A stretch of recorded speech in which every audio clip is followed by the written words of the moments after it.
نستغفره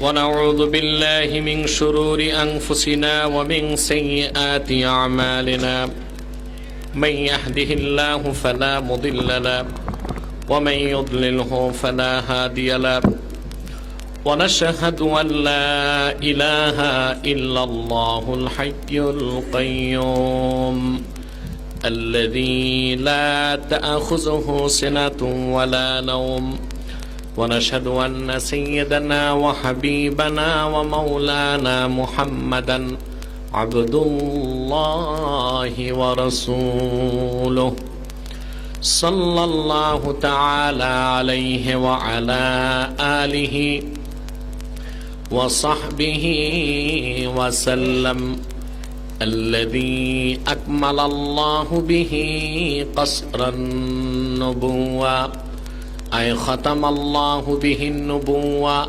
وحكم أن لا نبي بعده وأعلن في القرآن بالبرهان أن محمدا صلى الله عليه وسلم خاتم النبيين والمرسلين الذي أرسله بالحق بشيرا ونذيرا وداعيا إلى الله بإذنه وسراجا منيرا فقد قال الله تعالى في كلامه المجيد والفرقان الحميد أعوذ بالله من الشيطان الرجيم بسم الله الرحمن الرحيم أطيعوا الله وأطيعوا الرسول وأولي الأمر منكم إلى آخر الآية صدق الله العظيم وصدق رسوله النبي الكريم ونحن على ذلك من الشاهدين والشاكرين والحمد لله رب العالمين إن الله وملائكته يصلون على النبي يا أيها الذين آمنوا صلوا عليه وسلموا تسليما اللهم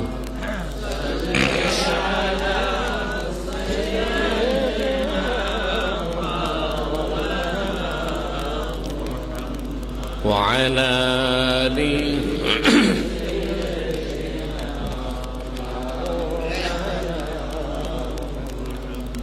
روضہ محمد جنت الفردوس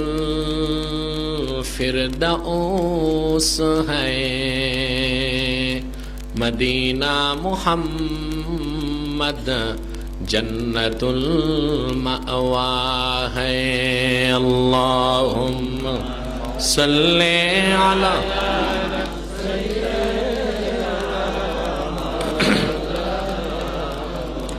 وعلى آله 634 বের করে রাখেন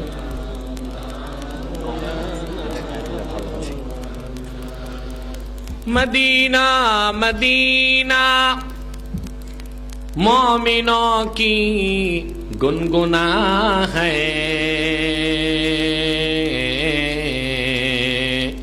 दीदारे मदीना आशिकों की तमन्ना है अल्लाहुम्मा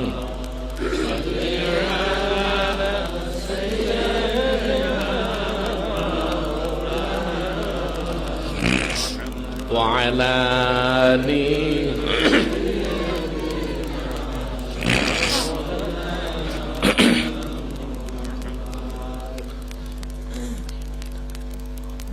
محمد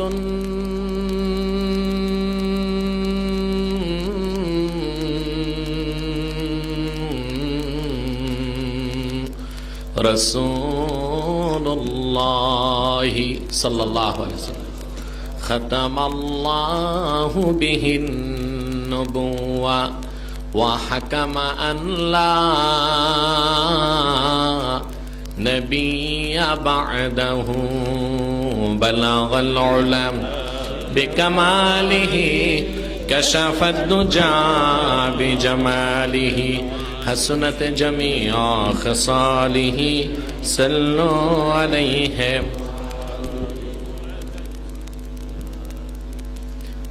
জনাব সভাপতি, হাদরাত উলামায়ে কেরাম, তুলাবায়ে এজাম, বিভিন্ন হক্কানি দরবারের দায়িত্বশীল সম্মানিত ব্যক্তিবর্গ, হানাফি সুন্নি মুসলমান ভাই ও বন্ধুগণ, সকলকে অন্তরের অন্তঃস্থল থেকে জ্ঞাপন করছি মুবারক।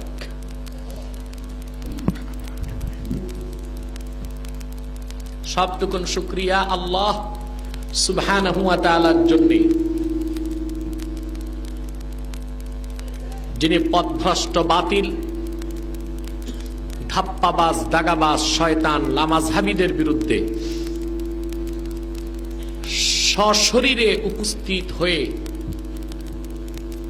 ঈমান চোর এই বেঈমানদেরকে উপযুক্ত জবাব দেবার তৌফিক দান করেছেন। এজন্য আমরা সবাই একবার বলি আলহামদুলিল্লাহ। এটা কি মাইক আনছে, কোনো আওয়াজ নাই, মানুষ হাজার হাজার, মাইক চলতেছে এই অবস্থা।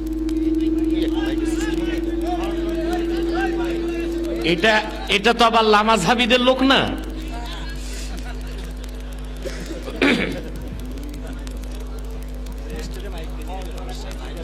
লাখো কোটি, তার চেয়ে অনেক অনেক অনেক বেশি দরুদ ও সালাম আল্লাহর সৃষ্টির প্রধান আকর্ষণ, বিশ্বসভার সভাপতি, সমস্ত নবী রাসূলগণের মাথার মুকুট, শামসুল হিদায়াত, বদরুদ্দুজা, সৈয়দুস সাকালাইন, ইমামুল মুরসালিন, খাতামুন নবিয়্যিন ওয়াল মুরসালিন, আফতাবে নবুওয়াত, শাহনশাহে রিসালাত, সরকারে দো জাহাं, সুলতানে মদিনা, হুজুরে আকরম, নূরে মুজাসসাম, নূরুন আলা নূর, সাইয়্যিদিনা হাবিবিনা শফিঈনা মাওলানা মুহাম্মদ সাল্লাল্লাহু তাআলা আলাইহি ওয়াসাল্লামের উপর আল্লাহ পাক, যাকে আজ থেকে ১৫০০ বছর আগে সর্বশ্রেষ্ঠ এবং সর্বশেষ নবী এবং রাসূল হিসেবে প্রেরণ করেছেন, যার পরে আজ পর্যন্ত পৃথিবীতে অবশ্যই কোন প্রকার নবী কিংবা রাসূল আসে নাই, অবশ্যই এখনো নাই, অবশ্যই কিয়ামত পর্যন্ত আসবে না। বন্ধুরা, আজকে আমি ওয়াজ করতে আসি নাই, আজকে এসেছি হাজিরা দিতে। কারণ না আসলে বেহায়ারা তো আসে নাই, না আসলে বলতো দেখছো ভয় পাইছে, আসে নাই। বেহায়ারে দেখবেন জুতা দিয়া পিটাইলো, হাসে, কি ব্যাপার জুতা দিয়া না তোমারে মারছে, কি হয়েছে তাতে, লাগছেনি। ওরা আসে নাই, যদি আজকে আমরা না আসতাম এটাকে ওরা অপপ্রচারের একটা সুযোগ পেত। বন্ধুরা, আমি আপনাদের ভাই, সর্বদাই সুন্নিয়তের পক্ষে খেদমত করার জন্য প্রস্তুত আছি আলহামদুলিল্লাহ। আপনাদের এলাকায় লামাযহাবী যারা, ওরা কয়েক বছর আগ থেকে এলাকায় উৎপাত সৃষ্টি করে যাচ্ছে। কোরআন শরীফ খুলে দিলে সূরা ফাতিহাটা পড়তে পারবে না ঠিক মতো, আর হাদিস পড়তে দিলে হদসে আকবর করে বসে থাকবে। কিন্তু তারা হয়ে গেছে আহলে হাদিস। কি হয়ে গেছে? মানুষকে বলে মাযহাব মানার দরকার নাই, কলেমাকে অর্ধেক স্বীকার করে অর্ধেক স্বীকার করে না। এরা তো হিন্দুর মতো কাফের, ঠিক কিনা? উৎপাত করে এলাকায় সুন্নি আলেম দুর্বল পাইলেই তাকে জব্দ করার চেষ্টা করে। গত 15 দিন আগে এই এলাকা থেকে মাওলানা আলী হোসেন মাওলানার সাথে এলাকার অন্তত 40 জন লোক আমার বাড়িতে যে উঠলেন, বললেন আহলে হাদিসরা 18 তারিখ বহস করতে চায়। আমি বলেছি 18 তারিখ আমার 12 মাস আগের নেওয়া প্রোগ্রাম আছে কুমিল্লা দেবিদ্দার চরবা করে। কমিটি বসে আছে আমার সাথে, ওই যে বসে আছে, ওনার প্রেসার হাই হয়ে গেছে। আমি কমিটিকে বললাম, তারা বলল আমাকে আহলে হাদিসরা বলেছে আমাদের সামনে বহস করার কোনো আলেম নাই। আমি বলেছি 18 তারিখে প্রোগ্রাম সব ক্যান্সেল, সকাল 10টা থেকে বহস হবে। আমি যদি মরে যাই আমার লাশটা স্টেজ পর্যন্ত যাবে ইনশাআল্লাহ। আল্লাহ পাক জীবিতই আমাকে আনলেন। বন্ধুরা, এসে দেখলাম এ আহলে হাদিস না, এরা তো আহলে হদস। হদস বের হয় সামনে দিয়া না পিছন দিয়া? এরা পিছন দিক দিয়া বের হয়ে গেছে। এখন এটা আহলে হাদিস না আহলে হদস? এরা নাই। আগেই খবর পেয়েছি আমি বহসে ওরা আসবে না, তো ভাবলাম বহস যেহেতু হবেই না, উপস্থিত হই, আর কুমিল্লার প্রোগ্রামটাও ঠিকঠাক। এই জন্য আমি সংক্ষেপ কিছু কথা বলেই চলে যাচ্ছি। আমার পরে মাওলানা নেসারউদ্দিন সাহেব এসেছেন, তিনি দীর্ঘক্ষণ আলোচনা করবেন ইনশাআল্লাহ। আমি সংক্ষেপ কিছু কথা বলবো। আমাদের প্রথম কথা হচ্ছে, বাবা, আহলে হাদিসদের সাথে আমাদের দ্বন্দ্বটা আমল নিয়ে না, আকীদা নিয়ে। আমরা অনেকেই মনে করি যে আহলে হাদিসদের সাথে আমাদের দ্বন্দ্বটা হচ্ছে আমরা তারাবি পড়ি 20 রাকাত, তারা পরে 8 রাকাত। আমরা বেতের পড়ি 3 রাকাত, তারা পরে 1 রাকাত। আমরা হাত বাঁধি নাভির নিচে, তারা হাত বাঁধে বুকের উপর। আমরা রফে আদান করি না, ওরা বারবার রফুল আদান করে। এটা কোনো পার্থক্যই না, এটা আমলের সামান্য পার্থক্য। কিন্তু আমাদের দৃষ্টিতে যারা কট্টরপন্থী লামাযহাবী তারা মুশরিক এবং কাফের। আমাদের সাথে তাদের দ্বন্দ্ব এটা। আমরা তাদেরকে মুসলমান স্বীকার করতে চাই না। কেন? তাদের কয়েকটা আকীদা আমি আপনাদের সামনে তুলে ধরছি। এই লামাযহাবী ওয়াহাবী যারা, এরাই খাঁটি ওয়াহাবী। এই যে ওয়াহাবী শুনেন না, এই লামাযহাবীরাই আসল ওয়াহাবী। এই লামাযহাবীদের বড় ইমাম ছিল ইমাম ইবনু তাইমিয়া, দ্বিতীয় ইমাম ইবনুল কাইয়্যিম জাওজি, তৃতীয় ইমাম ইবনু আব্দুল ওয়াহ্হাব নজদি। এই তিনটা ছিল এদের নেতা। এদের বড় নেতা ইবনু তাইমিয়ার আকীদা হচ্ছে, ইবনু তাইমিয়া বলে, ইন্নাল্লাহা আযজা ওয়া জাল্লা বিকদরিল আরশ লা আকবারা মিনহু ওয়া লা আসগার। আল্লাহর আরশটা যত বড়, আল্লাহ নিজে তত বড়। আল্লাহ আরশ থেকে বড়ও না, আরশ থেকে ছোটও না। এই কথা বলার কারণে ইবনে তাইমিয়া মুশরিক হয়েছে, তার অনুসারী লামাযহাবীরাও মুশরিক বলে বিবেচিত হবে। কারণ আমার আল্লাহ তিনি নির আকার, দেহ থেকে পাক। হামিদ তানজিলুল কিতাবি মিনাল্লাহিল আজিজিল আলিম। আজিজ শব্দের ব্যাখ্যায় ইমাম ফখরুদ্দিন রাজি তাফসীর কবিরে লিখেছেন, ফালাহু তাফসীরান। আজিজের দুইটা ব্যাখ্যা। একটা অর্থ আজিজ অর্থ গালেব, যিনি বিজয়ী, বিজয় লাভ করেছেন। আরেকটা অর্থ আল্লাযী লা ইউজাদু লাহু মিসলুন, আকাশ ও জমিনে যার কোনো মেসাল নাই। এই আয়াতের ব্যাখ্যায় ইমাম রাজি লিখেছেন যে আহলুস সুন্নাহ ওয়াল জামাতের সমস্ত মুহাদ্দিস মুফাসসির একমত, قد انعقد الاجماع على ان الله عز وجل منزه من الجسم। সকল চার মাযহাবের মুহাদ্দিস মুফাসসির ইমামগণ একমত আল্লাহ তাআলা দেহ থেকে পাক। যদি কেউ বলে আল্লাহ তাআলার আকার আছে আর আকার নিয়ে তিনি আরশে আজিমে বসে আছেন কুরসিতে, তাহলে সে হিন্দুদের মতো মুশরিক হয়ে যাবে। কারণ এর দ্বারা আল্লাহকে খাটো করা হয়, ছোট করা হয়। আপনারা জানেন আল্লাহ বলেছেন আল্লাহ আকাশ জমিন সৃষ্টি করেছেন 6 দিনে, ঠিক কি না? এরপর আল্লাহ বলেছেন সুম্মাস্তাওয়া আলাল আরশ। আল্লাহ পাক আরশে আজিমে বলা হয় যে সমাসীন হয়েছেন। এটা আল্লাহর শানের খেলাফ কথা। আমরা বলবো ইস্তাওয়া। এখন যদি বলা হয় আল্লাহ দেহ নিয়ে আরশে আজিমে বসেছেন, তাহলে বলতে হবে আল্লাহ মাফ করুক, আল্লাহ মাফ করুক, আমি যেমন চেয়ারে বসে আছি, আল্লাহ এভাবে আরশে আজিমে দেহ নিয়ে বসে আছেন। কোরআনে সূরা মুমিনে আল্লাহ বলেছেন আল্লাযীনা ইয়াহমিলুনাল আরশা ওয়া মান হাওলা, যারা আল্লাহর আরশকে বহন করছে এবং চারপাশে আছে। তো কোরআন সাক্ষী দিচ্ছে আল্লাহর আরশটা মাহমুল, বহন করা হচ্ছে। বহন করতেছে 8 জন ফেরেশতা। কয়জন? কয়জন? তো যদি বলা হয় আল্লাহ তাআলা আরশে আজিমে আকার নিয়ে বসে আছেন, তাহলে বলতে হবে আল্লাহ সহ আরশটাকে আলগায় রাখছে মাত্র 8 জন ফেরেশতা। তাহলে ক্ষমতাটা কি আল্লাহর বেশি বুঝায় না 8 ফেরেশতার বেশি বুঝায়? যেমন আমি এই কুরসিতে বসা, আপনারা 4 জন এসে যদি চেয়ারটা উঠান, উঠবে না? উঠবে না।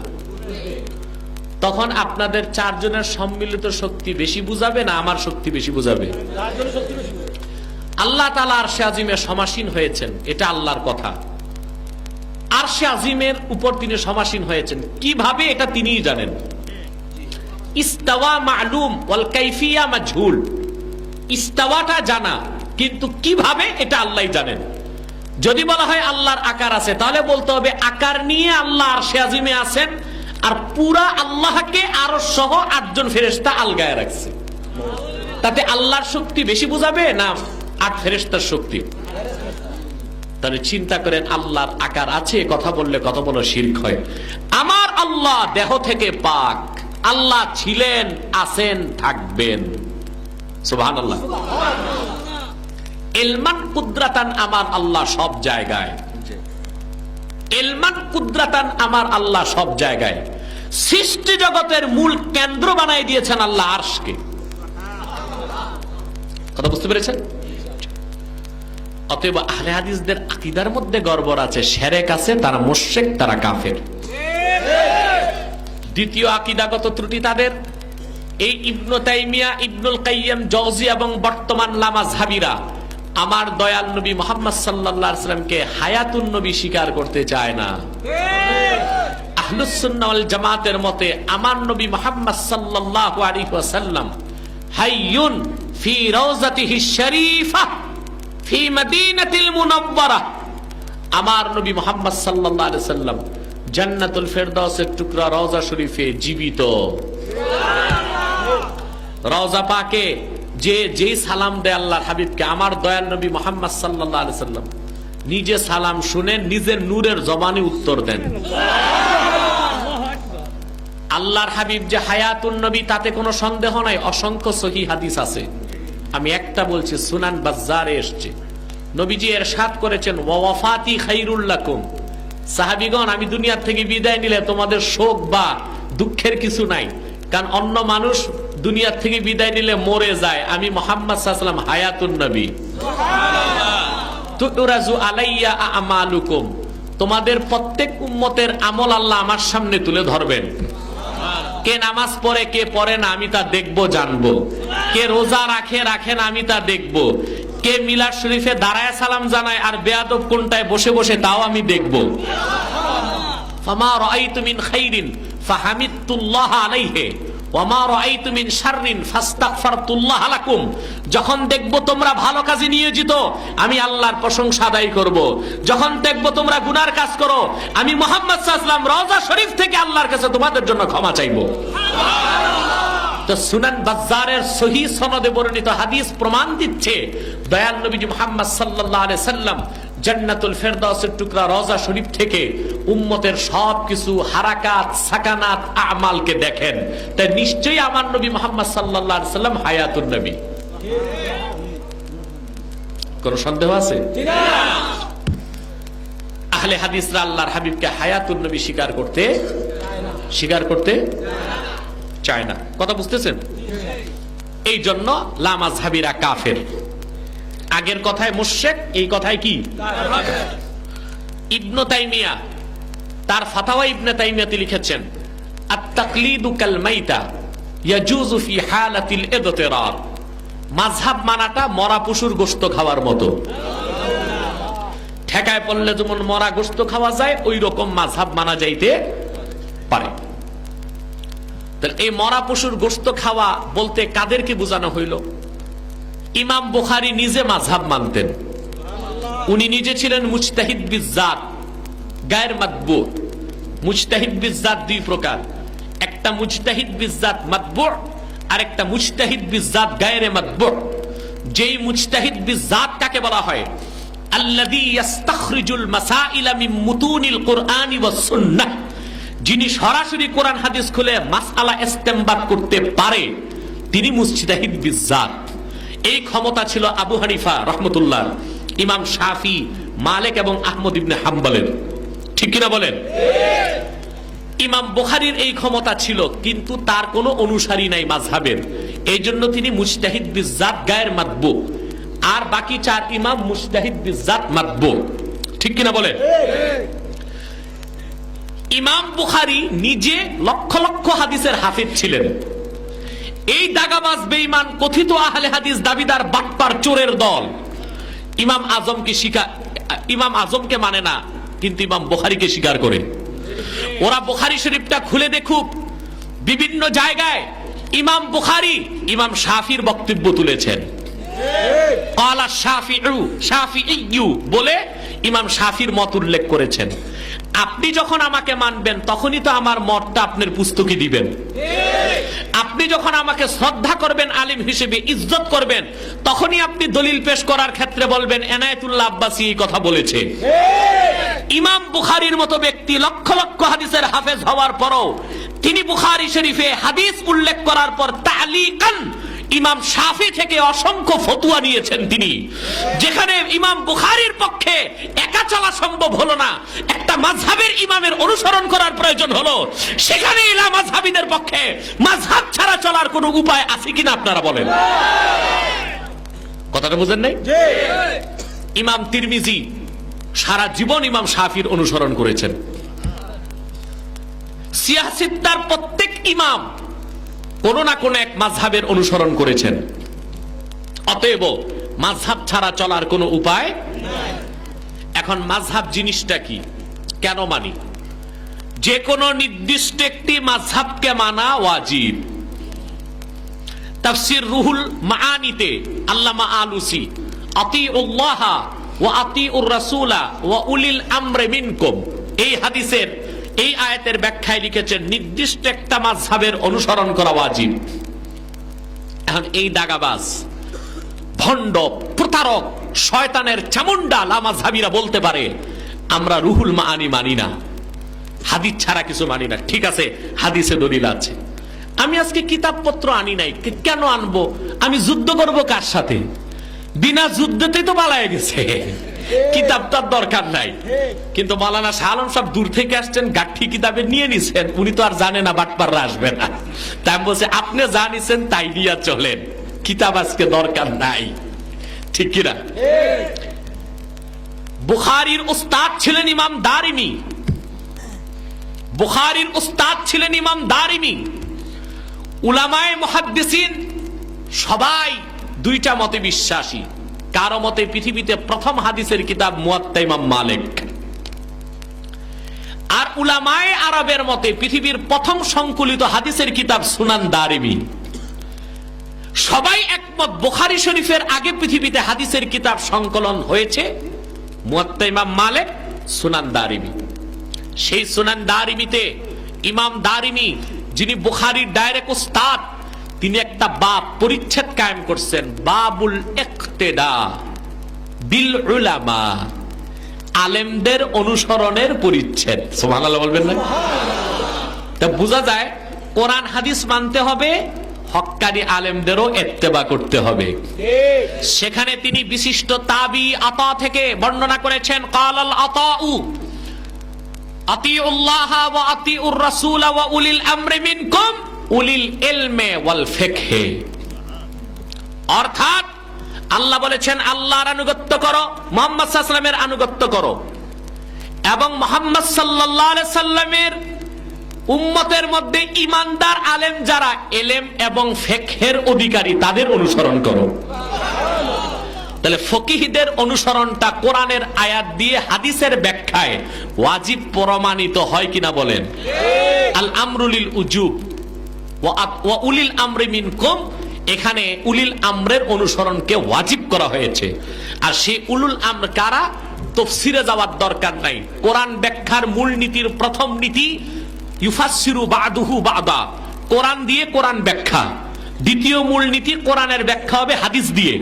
উলিল আমরি মিনকুমের ব্যাখ্যায় সুনান দারিমি বাবুল ইক্তিদা বিল উলামার মধ্যে বিশিষ্ট তাবিঈ ইমাম আতা তিনি তাফসীর করেছেন উলিল আমরি মিনকুমের অর্থ উলিল ইলমে ওয়াল ফিকহে, ইলম এবং ফিকহের অধিকারী যারা, তাদের অনুসরণ করাকে আল্লাহ ওয়াজিব বানাই দিয়েছেন। আমরা যার অনুসরণ করি ইমাম আবু হানিফা, তিনি জগৎ বিখ্যাত আলেম ছিলেন, ফকি ছিলেন। 5 জন সাহাবীকে কদম ধোয়া তাবি হওয়ার মর্যাদা লাভ করেছেন। তা সেই আবু হানিফার অনুসরণটা কোরআন এবং হাদিসের সমর্থন পুষ্ট, ঠিক কিনা বলেন? আমরা যে মাযহাব মানতেছি এটা কোরআন সুন্নাহর মতই মানতেছি।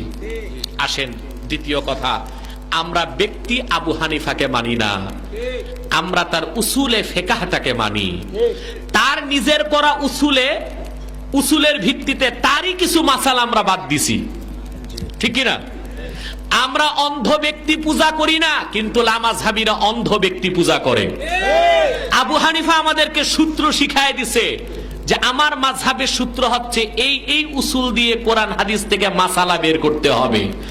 আমরা সেই উসুলে যাইয়া দেখি ওনার যে মাসালাটা ওনার উসুলের বিপক্ষে, সেটাও আমরা গ্রহণ করি না। যেমন হেদায়ের মধ্যে আমাদের আছে ইমাম আজমের মতে ফার্সি ভাষায় নামাজ পড়া জায়েজ। ফার্সি ভাষায় নামাজ পড়া কি? ইয়াজুজু সালাতু বিল লুগাতিল ফারসিয়া, ফার্সিতে নামাজ পড়া জায়েজ। আমরা ইমাম আবু হানিফার এই মতকে গ্রহণ করি না।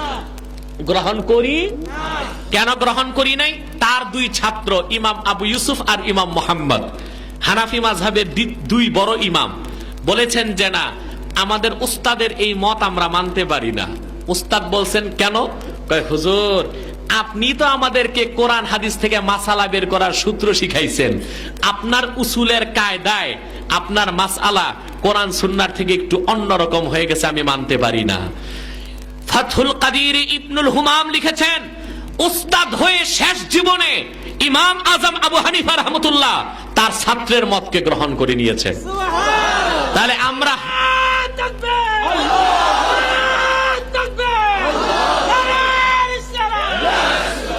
তাহলে আমরা মাযহাব যারা মানি তারা ব্যক্তি আবু হানিফার অনুসরণ করি না, তিনি যে ব্যাখ্যা দিয়েছেন কোরআন হাদিসের সেটাকে আমরা গ্রহণ করি, ঠিক কিনা বলেন? আসলে লামাযহাবীদের অবস্থা হয়েছে কি, ভালো চিনে না মন্দও চিনে না। আমরা অনুসরণ করি এমন এক ব্যক্তির যিনি তাবিঈ ছিলেন, সাহাবীর সাক্ষাৎ পাইছেন, যার 50,000 হাদিস সনদ সহ মুখস্থ ছিল, যার কাছে 6 লক্ষ হাদিসের ভান্ডার ছিল। সেই ইমাম আজমের অনুসরণ করে আমরা দোষ করলাম, আর তারা কুষ্টিয়ার পাবনার সিকিয়াদলি পাশিকা বাটকারা কিছু মৌলবীর অনুসরণ করতেছে, এটার কোনো দোষ হয় না। দেখছেন নি চিন্তা করে কেমন বাটপার হারামজাদা গুলো আপনাদেরকে বলে যে তোমরা তাকলিদ করো কেন, কোরআন হাদিস বাদ দিয়া মানুষের কথা মানো কেন? এই যে আহলে হাদিস যেগুলো আছে আপনাদের দেশে, এগুলোরে আনেন তো একটা কিতাব পড়তে পারবে? এই যে চাকরি করছে রিয়াদে, ক্লিনার ছিল, ক্লিনার কিংবা ভিক্ষা করছে, ঠিক কিনা বলেন? এখন এরা তো মূর্খ মানুষ, এটা তো সত্য, এরা জেনারেল শিক্ষিত না, এই কিতাবগুলো পড়তে পারবে? এরা যে মাসালা দিতেছে, এরা কি নিজেরা কোরআন হাদিস পড়ে দিতেছে না এদের আহলে হাদিসের ইমামদেরটা দিতেছে? তো তোমরা চোখ বন্ধ করে পাবনা কুষ্টিয়া, পাবনা তো পাগলের গারো, হে পাগল ছাগলের ফতুয়া মানতেছো, এটা জায়েজ হয়ে গেল। আর আমরা একজন তাবিঈ সাহাবীর ছাত্র ইমাম আজমের ফতুয়া মানবো চোখ বন্ধ করে, এটা দোষ হবে কেন? কথাটা বুঝেন নাই? এটা কি দোষ হইতে পারে? তারপরও আমরা বেগের দলিল ইমাম আজমের কোন ফতুয়া মানি না, ওনার প্রত্যেকটা কথার সাথে পাহাড় সমান তাহকিক আছে। আমরা প্রকাশ্য চ্যালেঞ্জ করছি, হানাফি মাযহাবের কোন একটা আমল হাদিসের বাইরে নাই, আলহামদুলিল্লাহ। যারা হানাফি তারাই আহলে হাদিস, আর যারা মাযহাব মানে না তারা আহলে হাদিস নয়, তারা ভণ্ড আহলে শয়তান, ঠিক কিনা বলেন? দেখুন আপনারা, আমরা নাবির নিচে হাত বাঁধি, ওরা বাদে বুকের উপর। আমাদের কি নাভির নিচে হাত বাঁধার পক্ষে হাদিস নাই? সুনান তিরমিজিতে স্পষ্ট এসেছে, হযরত আলী রাদিয়াল্লাহু তাআলা আনহু বলেছেন, ওয়ান আলী রাদিয়াল্লাহু তাআলা আনহু আন্নাহু ক্বাল ইয়াদাউল ইউমনা আলাল ইউসরা তাহতা সুররা। হযরত আলী বলেছেন, পুরুষ ব্যক্তি বাম হাতের উপর ডান হাত বাঁধবে নাভির নিচে।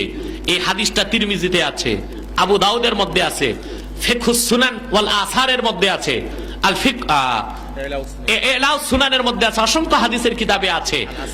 তাহলে আমাদের কাজটা কি হাদিসে নাই? আচ্ছা দেখেন, আমরা নাভির নিচের হাদিসটাও মানি, বুকের উপর হাদিসটাও আমরা বলি। বুকের উপর হাদিসটা এসেছে মহিলাদের জন্য, মা বোনদের জন্য। তাহলে আমরা দোনোটা হাদিস মানলাম, আমরা আহলে হাদিস। আর এই ধাপ্পাবাজলা মাযহাবীরা বুকেরটা মানছে, নাভির নিচেরটা মানে নাই। ওই হাদিসটাও তো হাদিস, তাহলে ওরা একটা হাদিস মানতেছে আর একটা ছাড়তেছে। ওরা আহলে হাদিস না বাদুল হাদিস? কিছু মানে কিছু মানে না। ইহুদিদের অবস্থা, আল্লাহ ইহুদিদেরকে বলেছিলেন, আতুমিনুনা বিবাদিল কিতাবি ওয়া তাকফুরুনা বিবাদ, তোমরা কি কোরআনের কিছু মানো আর কিছু ছাড়ো? ইহুদিদের যেই অবস্থায় 90 ইহুদি লামাযহাবীদের সেই অবস্থা। তারা একটা হাদিস মানে আর একটা ছাড়ে, তারা আহলে হাদিস না, তারা বাদুল হাদিস। আর আমরা হানাফিরা আহলে হাদিস, আমরা সব হাদিস মানি, নাসেকটাও মানি, মানসুখটাও মানি, আমল করি নাসেকের উপর, বিশ্বাস করি নাসেক মানসুখ দোনোটা। কথা বুঝতে পেরেছেন? তাহলে বন্ধুরা, মাযহাব মানাটা জোরে বলেন কি? আর আহলে হাদিসরা তারা মুসলমান নয়। 90 আহলে হাদিস যারা, আমরা আসল আহলে হাদিস, আর এরা ভণ্ড, এরা হচ্ছে মুশরিক এবং বেঈমান। যদি এই কথা প্রমাণ করতে তারা চ্যালেঞ্জ করে, আমি 10 লাখ টাকার চ্যালেঞ্জ ঘোষণা করে গেলাম। আমরা তাদের পুস্তক থেকে যে তারা বেঈমান তা প্রমাণ করে দেব ইনশাআল্লাহ। বন্ধুরা, এরপর তারা বলে লা ইলাহা ইল্লাল্লাহু মুহাম্মাদুর রাসূলুল্লাহ সাল্লাল্লাহু আলাইহি সাল্লাম শরীয়তে একসাথে বলা যাবে না, কারণ ইহা কালেমার অংশ নয়, বললে শিরক হবে। এখন আপনার বাবা মুসলমান হয়েছে, এই কলেমা পড়ছে, আর তারা বলতেছে এই কলেমা যে পড়বে সে মুশরিক হবে।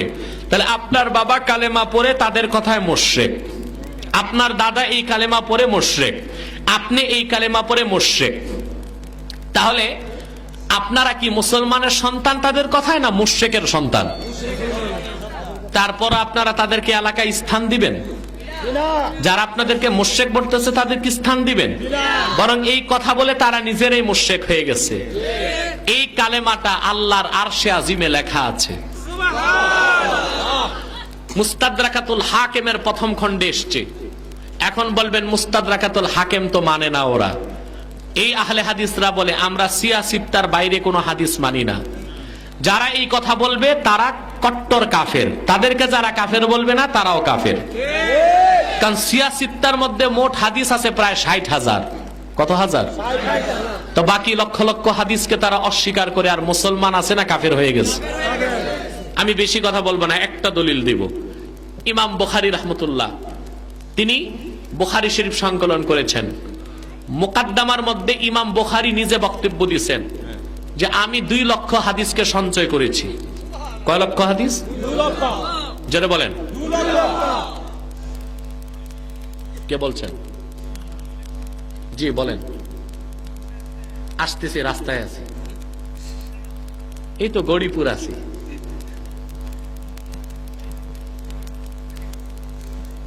বন্ধুরা, ইমাম বুখারী রাহমাতুল্লাহ নিজেই তার কিতাবে লিখেছেন মুকাদ্দামায় যে আমি 2 লক্ষ হাদিসকে জমা করছি। কয় লাখ হাদিস? 2 লাখ হাদিস পুরা বিশুদ্ধ পাইছি।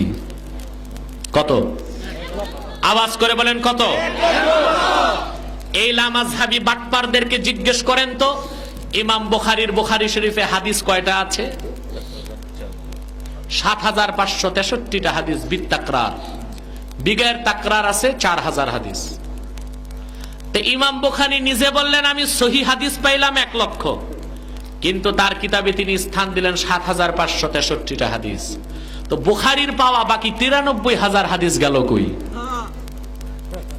কথা বলে না। যদি বলি বুখারীর পাওয়া বাকি সব হাদিস সিয়াসিত্তায় আসছে, তবুও তো পুরা হয় না, কারণ সিয়াসিত্তার মোট হাদিস আছে ৬০,০০০। সিয়াসিত্তার সবগুলোকে বুখারীর হাদিস বললেও বুখারীর সংকলিত আরো, বুখারীর চোখে, বুখারীর দেখা, বুখারীর কোষ্টি পাথরে যাচাই বাছাই হওয়া আর ৪০,০০০ সহিহ হাদিস রয়ে যায়। তো সেই 40,000 হাদিসকে ইনকার করে লামাযহাবীরা আর মুসলমান থাকলো না বেঈমান হইল? এখন বুখারী মুসলিমের ছেড়ে দেওয়া হাদিসগুলো গেল কই? ইমাম হাকিম বুখারী মুসলিমের ছেড়ে দেওয়া হাদিসগুলোকে ইস্তেদরাক করেছেন, ধরে ওই হাদিস দিয়ে একটা হাদিসের কিতাব সাজাইছেন, ওইটার নাম মুস্তাদরাকাতুল হাকিম। আল্লামা তাকি উসমানী ও মাওলানা সলিমুল্লাহ এবং তাবাকাত ইবনে সাদের লেখক ইবনু সাদের মতে মুস্তাদরাকাতুল হাকিম মূল নুসখা 7 খণ্ড। প্রথম দোনো খণ্ডের প্রত্যেকটা হাদিস বুখারী এবং মুসলিমের সমান মর্যাদা রাখে। সেই মুস্তাদরাকাতুল হাকিমের প্রথম খণ্ডের হাদিস, ইন্না আদামা রাআ ইসমা মুহাম্মাদিন সাল্লাল্লাহু আলাইহি ওয়াসাল্লাম মাকতুবান ফিল আরশ। হযরতে আদম বেহেশতে সাজদা থেকে মাথা তুলেই আল্লাহর আরশে দয়াল নবী মুহাম্মদ সাল্লাল্লাহু আলাইহি ওয়াসাল্লামের নাম লেখা দেখতে পেয়েছেন। আরশে আজিমে আল্লাহ লিখে রেখেছেন, বিসমিল্লাহির রহমানির রহিম, লা ইলাহা ইল্লাল্লাহু মুহাম্মাদুর রাসূলুল্লাহ সাল্লাল্লাহু আলাইহি ওয়াসাল্লাম। তাহলে এই কালেমা শরীয়তের কলেমা কিনা? হাদিসে আসছে কিনা? সেই কলেমাকে শিরক বলার কারণে আহলে হাদিসরা আর মুসলমান রইছে না কাফের হয়ে গেছে? মুমিনের দলিল লাগে একটা, শয়তানের লাগে 99টা। আর আপনার কি একটা করে দলিল নেবেন না 99টা করে? দেখেন, ফখরুদ্দিন রাজির ইন্তেকালের সময় শয়তান উপস্থিত হয়েছে। ওনার ইমানে খরবর করার জন্য শয়তান একটা দলিল দিয়েছে, ফখরুদ্দিন রাজি কাটছে। 99 দলিল উনি দিয়েছেন, শয়তান 99টা কাটছে। হঠাৎ করে রুহানি ভাবে ওনার ওস্তাদ নাজমুদ্দিন কোবরা, কেমন ওস্তাদ, 1 ঘন্টা বসছিল জীবনে ওনার সাথে। উনি এসে বলেন, ফখরুদ্দিন তুই বল বিনা দলিলে আল্লাহ এক। এটা শুনে শয়তান দিছে দৌড়। তা মুমিনের দলিল লাগে কয়টা আর শয়তানের লাগে? তাহলে আমরা একটা একটা করে দলিলই চলবে, ঠিক কিনা? চতুর্থ বিষয়, রাসূলুল্লাহ সাল্লাল্লাহু আলাইহি সাল্লাম আমাদের মতো মানুষ, ও মাটির তৈরি নূরের তৈরি নয়। রাসূলুল্লাহ সাল্লাল্লাহু আলাইহি সাল্লাম দয়ান নবী মুহাম্মদ সাল্লাল্লাহু আলাইহি সাল্লাম মানুষ, তাই বলে আমাদের মতো মানুষ যে বলবে সে কাফের হয়ে যাবে। আল্লাহ কোরআনে বলেছেন, কুল ইন্নামা আনা বাশারুম মিসলুকুম। মুহাম্মদ সাল্লাল্লাহু আলাইহি সাল্লাম আপনি বলেন আমি তোমাদের মতো মানুষ। এটা কোরআনে সূরা কাহাফে আল্লাহ বলছেন। কোথায়? কথা বলে না।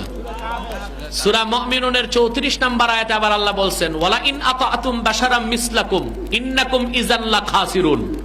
মুহাম্মদ সাল্লাল্লাহু আলাইহি ওয়াসাল্লাম আপনি বলে দেন, মানব জাতি তোমরা যদি তোমাদের মতোই সাধারণ কোনো মানুষের আনুগত্য করো তাহলে অবশ্যই তোমরা কাফের হয়ে যাবা। এখন আপনি বলেন, দয়াল নবী মুহাম্মদ সাল্লাল্লাহু আলাইহি ওয়াসাল্লামকে সাধারণ মানুষ বললে আর তো আনুগত্যর, এটা আমি মুখে বলতে পারবো না। দয়াল নবী মুহাম্মদ সাল্লাল্লাহু আলাইহি ওয়াসাল্লামের আনুগত্যটাই ইসলাম। আর আল্লাহ বলেছেন সাধারণ কোন মানুষের, তোমাদের মতো সাধারণ মানুষের আনুগত্য করা চলবে না।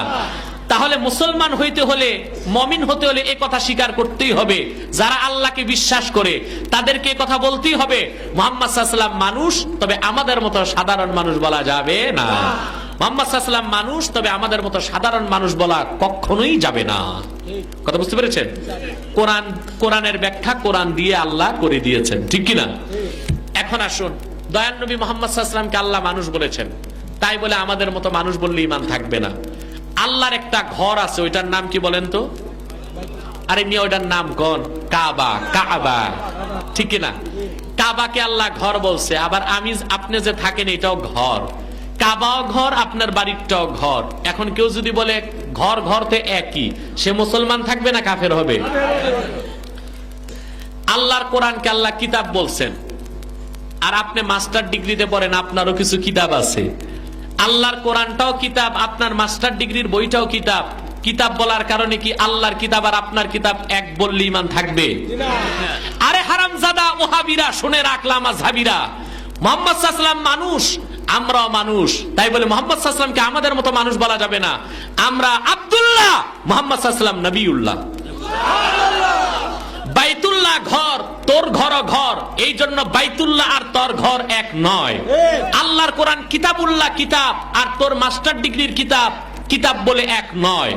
মুহাম্মদ সাল্লাল্লাহু আলাইহি ওয়াসাল্লামকে আল্লাহ মানুষ বলেছেন, তাই বলে আমাদের মতো সাধারণ মানুষ বলা যাবে না। আমরা আব্দুল্লাহ, মুহাম্মদ সাল্লাল্লাহু আলাইহি ওয়াসাল্লাম নবিয়ুল আম্বিয়া, সকল নবীর নবী বলেন সুবহানাল্লাহ। কথা বুঝতেছেন? আমার দয়াল নবীজি মুহাম্মদ সাল্লাল্লাহু আলাইহি ওয়াসাল্লামের এখন তাদের কথা যে আল্লাহর হাবিব মুহাম্মদ সাল্লাল্লাহু আলাইহি ওয়াসাল্লাম ওনাকে নূরের বলা যাবে না, কারণ মুহাম্মদ সাল্লাল্লাহু আলাইহি ওয়াসাল্লামের জিসিম মোবারকে মাটি ছিল। এখন আমারে আপনারে আল্লাহ কি দিয়া বানাইছেন? কথা কয় না, কথা ব্যাপক। আমার একটা ক্যাসেট আছে নূরে মোহাম্মদী, এটা শুনলে অনেক দলিল পাবেন। আমি সংক্ষেপে বলি, আমার আপনার মাটির সৃষ্টি, এটা তো আপনারা কে কথা বলেন? কথা বলবেন না। আমাকে আপনাকে বানাইছে আল্লাহ মাটি দিয়া, কি দিয়া? হাসরের দিন এই আমাদের মাটির চেহারাগুলো নূর হয়ে যাবে, ঠিক কিনা? আলা ইন্না আউলিয়া আল্লাহি লা খাউফুন আলাইহিম ওয়া লা হুম ইয়াহজানুন। এই আয়াতের ব্যাখ্যায় ইবনু কাসির সূরা ইউনূসের 62 নম্বর আয়াতের ব্যাখ্যায় লিখেছেন, ইবনু কাসির কে? ইমাম ইবনু তাইমিয়ার ছাত্র, এ লামাযহাবীদের বড় ওস্তাদ ইবনু তাইমিয়া, তার হাতে গড়া ছাত্র ইবনু কাসির। তিনি তার তাফসীর ইবনে কাসিরে লিখেছেন, আল্লাহর হাবিব মুহাম্মদ সাল্লাল্লাহু আলাইহি ওয়াসাল্লাম ইরশাদ করেছেন ১৫০০ বছর আগে, দয়াল নবীজি বলেছেন, ইন্না মিন ইবাদিল্লাহি ইবাদান ইয়াকবিতুহুমুল আম্বিয়া ওয়াশ শুহাদা। কাল কিয়ামতের দিন আমার উম্মতের আল্লাহর কিছু বান্দা এমন থাকবে যাদের দেখে দেখে পূর্ব জমানার নবী আর শহীদগণ ঈর্ষা করতে থাকবে। সাহাবায়ে কেরাম বললেন, তারা কারা? আল্লাহর হাবিব বলেছেন, উজুহুহুম নূরুন আলা মানাবিরা মিন নূর। তাদের চেহারাটা হবে নূর, দাঁড়াবে নূরের মিম্বরের উপর। সুবহানাল্লাহ বলবেন না? তা আমি আর আপনি আল্লাহর হাবিবের সাধারণ উম্মত যদি আল্লাহর ওলি হইয়া হাসরে দাঁড়াইতে পারি, আমাদের মাটির চেহারাটা নূর হয়ে যাবে। তাহলে যিনি নবী কামলিওয়ালা মদিনাওয়ালা মুহাম্মদ সাল্লাল্লাহু আলাইহি ওয়াসাল্লাম ১৫০০ বছর আগে ওনার জিসিম মোবারকটাকে কি আল্লাহ নূর বানাই দিতে পারেন নাই? কথা বলে না। এটা একটা আকলি দলিল দিলাম, হাদিস যথেষ্ট আছে। নবী আমার মুহাম্মদ সাল্লাল্লাহু আলাইহি ওয়াসাল্লামের নূরকে আল্লাহ সৃষ্টি করেছেন আদম সৃষ্টির ১৪,০০০ বছর আগে। মুহাম্মদ সাল্লাল্লাহু আলাইহি ওয়াসাল্লামের জিসিম মোবারকে যে নূর ছিল, সেটা যে মাটি ছিল, সেই মাটিটাও সাধারণ মাটি ছিল না। আল্লাহর হাবিব মুহাম্মদ সাল্লাল্লাহু আলাইহি ওয়াসাল্লামের জিসিম মোবারকের জন্য মাটি আল্লাহ নিয়েছেন মুহাম্মদ সাল্লাল্লাহু আলাইহি সাল্লামের জান্নাতুল ফেরদাউসের টুকরা রওজা শরীফেরই মাটি। অতএব জান্নাতের মাটি আর দুনিয়ার মাটি তো এক হইতে পারে না। আবার দয়াল নবী মুহাম্মদ সাল্লাল্লাহু আলাইহি ওয়াসাল্লামের জান্নাতুল ফেরদাউসের টুকরা রওজা শরীফের মাটিটাকেও আল্লাহ নূর বানায় দিয়েছে।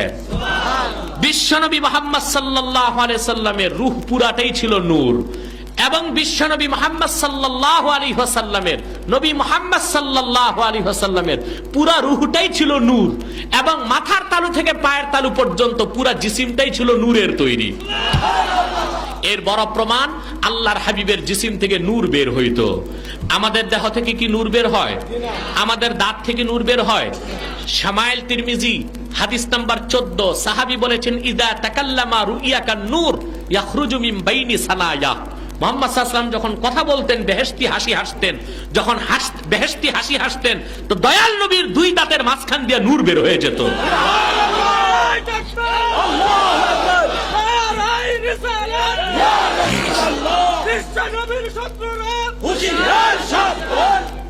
বন্ধুরা আমার, বন্ধুরা আমার, ভালো করে খেয়াল করবেন, কথা বুঝতেছেন আমার? তাহলে কি বোঝা গেল? আল্লাহর হাবিবের দাঁতটাও নূরের ছিল বলেই নূর বের হইতো, ঠিক কিনা? আসেন সহিহ হাদিস, একেবারে আমি ১ লাখ না ১০ লাখ টাকার চ্যালেঞ্জ করলাম, এই লামাযহাবী বাটপার গুলো বলে নূরের ব্যাপারে সহিহ কোনো হাদিস নাই। আমরা বলি নূরের ব্যাপারে কিছু মওযু হাদিস আছে, মওযুটাকে বাদ দিব আমরা, জয়ীফটাও দরকার নাই আমাদের, সহিহ হাদিসটাকে তো মানতেই হবে। দালাইলুন নবুওয়াতের প্রথম খণ্ডের ৮৬ পৃষ্ঠায় বাবু মাউলিদিল মুস্তাফা সাল্লাল্লাহু আলাইহি সাল্লাম, এই বাবের হাদিস ইরবাজ বিন সারিয়া বর্ণনা করেছেন। ওয়া আনিল ইরবাজ ইবনে সারিয়া রাদিয়াল্লাহু তাআলা আনহু আন্নাহু قال قال سمعت رسول الله صلى الله عليه وسلم يقول إني عبد الله وخاتم النبيين وإن آدم لمنجدل في طينته وفي آخر الحديث أن أم رسول الله صلى الله عليه وسلم رأت حين وضعته نورا أضاءت له كسور الشام। ইরবাজ ইবনে সারিয়া বলেছেন, আমি আমার নিজের দুই কানে দয়াল নবী মুহাম্মদ সাল্লাল্লাহু আলাইহি ওয়াসাল্লামের নূরের জবান থেকে শুনেছি। মুহাম্মদ সাল্লাল্লাহু আলাইহি ওয়াসাল্লাম ইরশাদ করেছেন, আমি মুহাম্মদ আল্লাহর বান্দা এবং সর্বশেষ নবী তখন থেকে আদম যখন ধুলার মধ্যে গড়াগড়ি খাচ্ছিল, আদমের দেহ আল্লাহ তখন বানান নাই। এই হাদিসের শেষ ইবারতে এসেছে, দয়াল নবীজি মুহাম্মদ সাল্লাল্লাহু আলাইহি ওয়াসাল্লাম ১৫০০ বছর আগে হযরতে আমেনা রাদিয়াল্লাহু তাআলা আনহার পবিত্র রেহেম মোবারক থেকে যখন তাশরিফ নিয়েছেন মক্কা শরীফে, মা আমেনা দেখেছেন আল্লাহর হাবিব দয়াল নবীজি মুহাম্মদ সাল্লাল্লাহু আলাইহি ওয়াসাল্লামের নূরের জিসিম মোবারক থেকে একটা নূর বের হয়েছে ১৫০০ বছর আগে। সেই নূরের আলোতে মা আমেনা দেখেছেন মক্কা শরীফ থেকে শত শত মাইল দূরে শাম দেশের প্রাসাদগুলো উজ্জ্বল হয়ে গেছে। তাহলে সহিহ হাদিস প্রমাণ দিচ্ছে দয়াল নবীজি মুহাম্মদ সাল্লাল্লাহু আলাইহি সাল্লামের জিসিমে নূর ছিল। সুবহানাল্লাহ বলবেন না? আমার নবী মুহাম্মদ সাল্লাল্লাহু আলাইহি সাল্লাম নূরের নবী, আমার নবী তোমার নবী মুহাম্মদ সাল্লাল্লাহু আলাইহি সাল্লাম নূর নবী। বলেন সুবহানাল্লাহ। তবে আমরা বলে দিচ্ছি আল্লাহর হাবিব মুহাম্মদ সাল্লাল্লাহু আলাইহি সাল্লামের নূর জাতি নূর বলা যাবে না, খালকি নূর। আল্লাহর হাবিব মুহাম্মদ সাল্লাল্লাহু আলাইহি সাল্লামের নূর খালকি নূর, খালকি নূর, সৃষ্টি নূর, সৃষ্টি করেছেন আল্লাহ। জাতি নূর বলা যাবে না, এতে শিরিক হবে আর সূরা ইখলাসের ইনকার হবে। কথাগুলো স্পষ্ট হয়ে যাচ্ছে? সমাজটারে ধ্বংস করতেছে দুই দল, একদল নজদি আর একদল বেদাতি। একদল নজদি আর একদল বেদাতি। যারা বেদাতি তারা শিরক শিখায়, আর যারা নজদি লামাযহাবী তারা মানুষকে কুফর শেখায়। ঠিক কিনা বলে? আরো দলিল লাগবে? মিলাদ পড়া বেদাত, মিলাদে কিয়াম করা শিরক। মিলাদের বিপক্ষে আমরা দুই দল মানুষ পাই। একদল তো কাফের মুশরিক লামাযহাবী, আরেক দল পাই কিছু কওমি মাদ্রাসার ছাত্র আর ওস্তাদ। ওনারা না বুঝেই মিলাদ কিয়ামের বিরোধিতা করতেছেন। এতে ওনারা মিলাদ কিয়ামকে বেদাত ফতুয়া দিয়ে নিজের গোল নিজে খাইতেছে। যখন মাঠে খেলা হয় তখন দেখেন না গোল নিজেরও খাইতে হয় মাঝে মধ্যে অসতর্কতায়। মনে রাখবেন, যারা হানাফি মাযহাবের অনুসারী সুন্নি কওমি মাদ্রাসায় পড়েন, দেওবন্দের ছাত্র, তাদের মিলাদ কিয়াম ইনকার করার কোনো উপায় নাই। লামাযহাবীদের বিষয় আলাদা, ওরা তো মুসলমানই না। আমি বলতেছি আপনাদের কথা, যারা কওমির ছাত্র, দেওবন্দের ছাত্র, আপনারা যদি মিলাদ কিয়ামকে বেদাত বলেন তা আপনাদের গোড়া কেটে যাবে।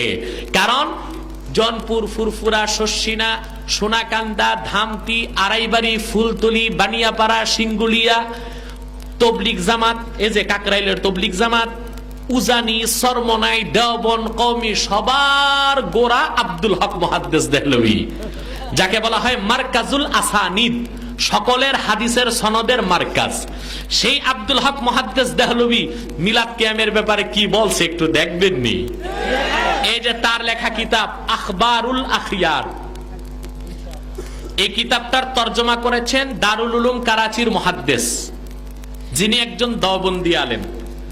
স্পষ্ট ৬২৪ পৃষ্ঠায়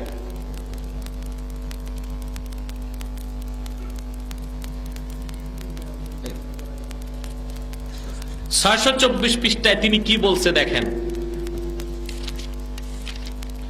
মুনাজাত বাদারগাহে কাজিল হাজাত, আল্লাহর কাছে মুনাজাতে উনি কিতাব লেখছেন তো, তারপর মুনাজাতে বলতেছেন, আয় আল্লাহ, मेरा कोई अमल ऐसा नहीं है जिसे आपके दरबार में पेश करने के लायक समझो।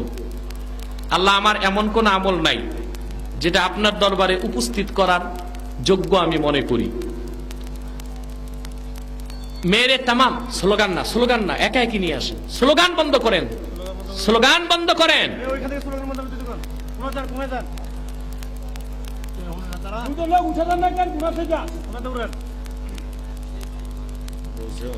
স্লোগানটা বন্ধ থাক এখন। তিনি বলেছেন যে আল্লাহ, আমার কোন একটা আমল তোমার দরবারে কবুল হওয়ার মতো না। মেরে तमाम আমাল মে ফাসাদে নিয়ত মौजूद रहती है, আমার প্রত্যেকটা আমলের মধ্যে নিয়তে কিছু ত্রুটি থাকতে পারে। अलबत्ता मुझ हकीर फकीर का एक अमल सिर्फ तेरी जात पाक की इनायत की वजह से बहुत शानदार है, और वो ये है कि मजलिस मिलाद के मौका पर मैं खड़े होकर सलाम पढ़ता हूँ और निहायत ही आजिजी व इनकिसारी मोहब्बत व खुलूस के साथ तेरे हबीब पाक सल्लल्लाहु अलैहि वसल्लम पर दरूद व सलाम भेजता रहा हो। আব্দুল হক মুহাদ্দিস দেহলভী রাহমাতুল্লাহি আলাইহি তিনি তার কিতাবের মধ্যে লিখেছেন যে আল্লাহ, একটু আমার দিকে মনোযোগ দেন না বাবা। আব্দুল হক মুহাদ্দিস দেহলভী রাহমাতুল্লাহি আলাইহি তার কিতাবের মধ্যে লিখেছেন যে আল্লাহ, তবে তোমার অসীম মেহেরবানিতে আমার একটা আমল বড় নিখুঁত পাইছি।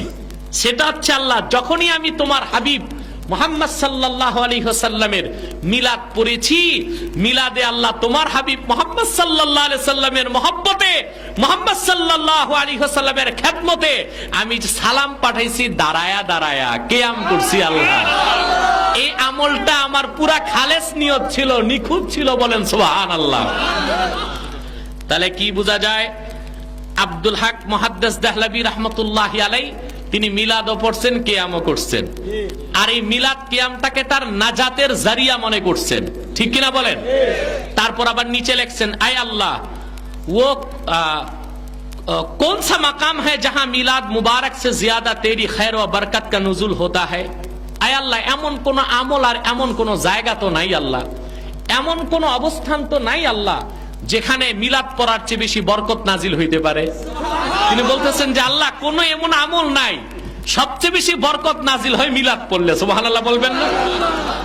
इसलिए ऐ अरहमुर राहिमीन मुझे पक्का यकीन है कि मेरा ये अमल कभी बेकार न जाएगा, बल्कि यकीनन तेरी बारगाह में कबूल होगा, और जो कोई दरूद और सलाम पढ़े और उसके जरिया दुआ करे वो कभी मुस्तरद नहीं हो सकती है। जय अल्लाह, এই জন্য আমার কোন আমলের দোহাই দেই না, জীবনে যত মিলাদ কিয়াম করছি এটা তুমি কবুল করে নাও আর আমারে মাফ করে দাও, কারণ যে কোনো আমল নষ্ট হইতে পারে, মিলাদ কিয়ামটা আল্লাহ নষ্ট হওয়ার মতো আমল না।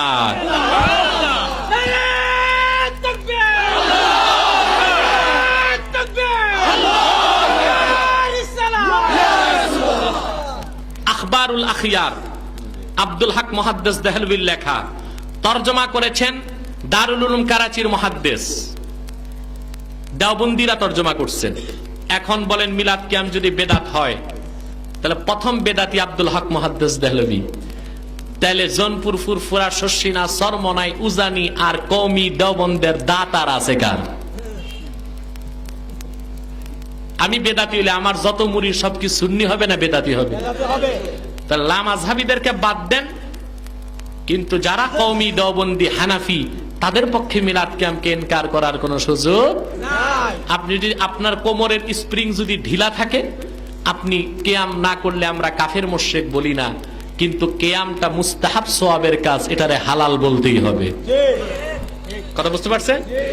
আজকে তো একটা দলিল দেখাইলাম, মিলাদ কিয়ামের দলিল ও বাহাসের উপর আমার একটা ক্যাসেট আছে, 42 খানা দলিল সেখানে আছে, ক্যাসেটটা সংগ্রহ করে দেখে নেবেন ইনশাআল্লাহ।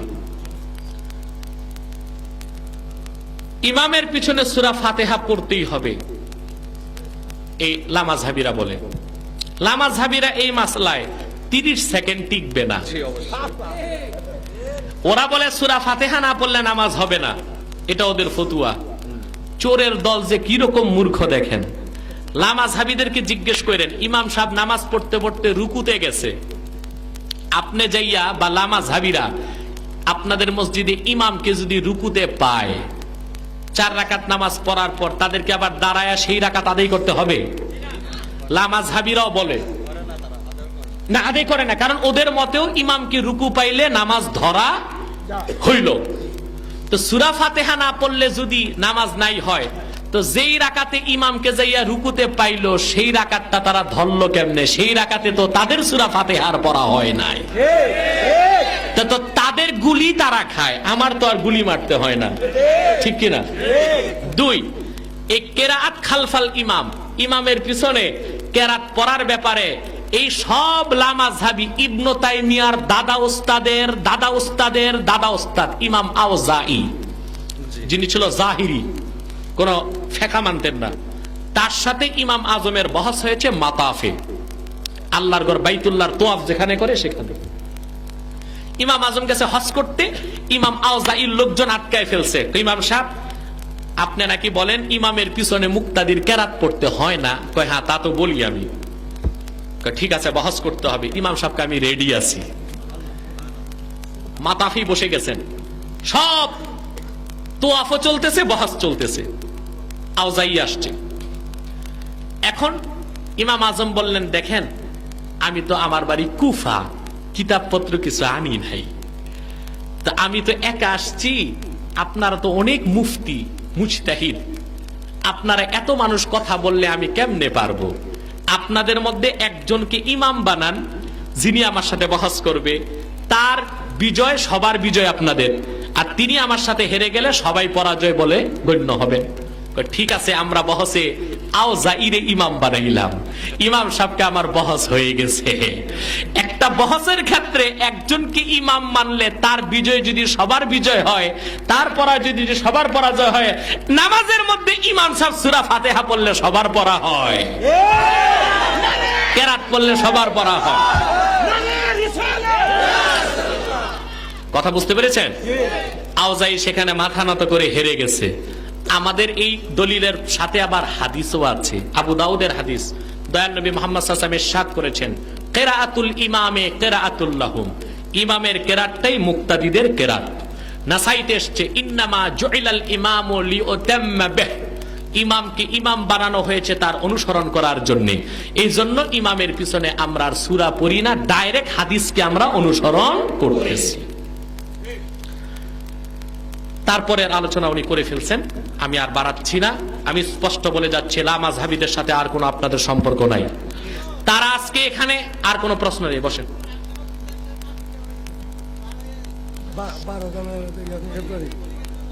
করিকান্দি 13 সালে না,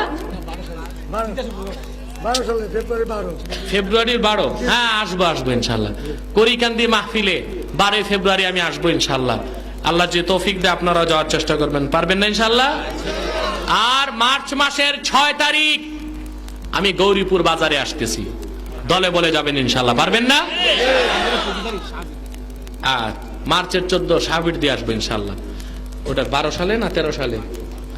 বন্ধুরা, এখন আমি চলে যাব, আমার মাহফিলটা ধরতেই হবে কুমিল্লা। আমি এখনই চলে যাচ্ছি, আমি মুনাজাত করব না, আপনারা উঠাউঠি করবেন। বিশিষ্ট আলেমী দ্বীন মাওলানা মুফতি হাফেজ নেসারউদ্দিন সাহাব চলে এসেছেন আলহামদুলিল্লাহ। উনি ইনশাআল্লাহ বয়ান করবেন, উনি মুনাজাত করবেন। কারণ মুনাজাত করলেই অনেকে ভাববেন ওয়াজও শুনলাম মুনাজাতও শুনলাম, বাড়ি যাই, বিশৃঙ্খলা হবে। আপনার একটা লোক উঠাউঠি করবেন না, পারবেন না ইনশাআল্লাহ? আবারও আমি স্পষ্ট আওয়াজে বলে যাচ্ছি, লামাযহাবীরা বাতিল, বেঈমান, মুশরিক, তাদের বিরুদ্ধে বহস করার জন্য এনায়েতুল্লাহ আব্বাসী 24 ঘন্টা প্রস্তুত আছে ইনশাআল্লাহ।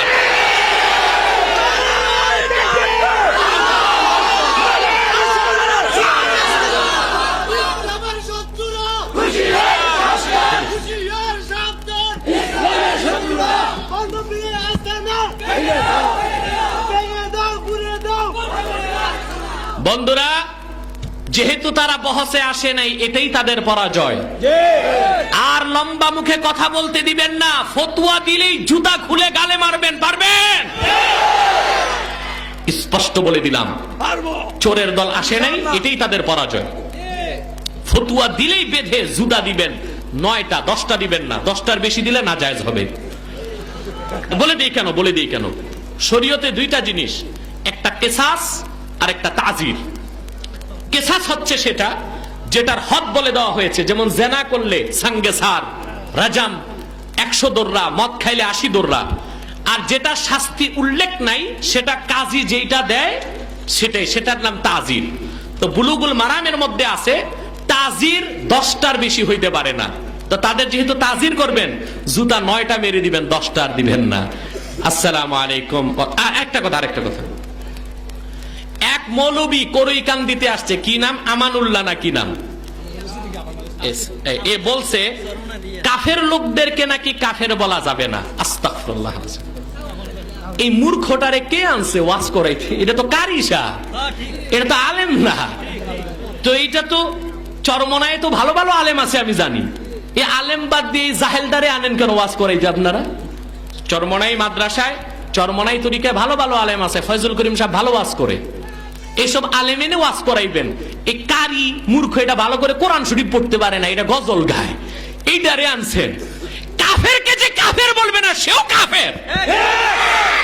তার কথা তো আবু জাহেলরও কাফের বলা যাবে না। আর তাদেরই পিসাব চরমনায়ের মরহুম ফজলুল করিম সাহেব দেওয়ানবাগীদেরকে কাফের বলছে, তো তার পিসাবও তো কাফেরকে কাফের বলছে। তো সে কি পীরের চেয়ে বড় হয়ে গেছে নাকি? এইটা আরেক ছাগল, এইটারে দাওয়াত দিবেন না আপনাদের এলাকায়।